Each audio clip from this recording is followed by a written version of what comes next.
Welcome to Sweet Life Beat Life. We hope this video helps. You start with the essentials. Have the administrator PIN, Google account, or device password ready. Once you have access, plug the phone into power and join Wi-Fi so account verification proceeds without interruption. Now, open Settings and search for Digital Wellbeing or Family Link. This is where most parental controls live. You do this because parental tools often lock via a separate account. If you remove restrictions here first, the rest of the steps become straightforward and reversible. Once you locate the child profile, tap it, and review active limits like app timers and content filters.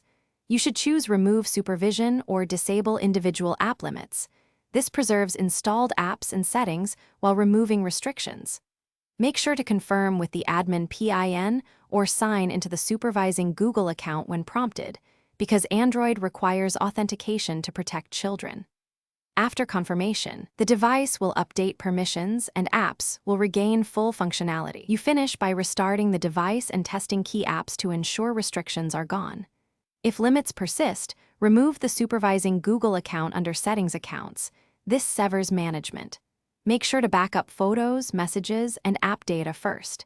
If account removal fails, a factory reset will clear supervision. Only use this as a last resort because it erases data. Troubleshooting tip.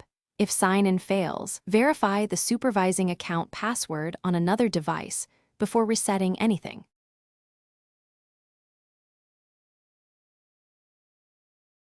Thanks for watching. Consider subscribing if we helped you.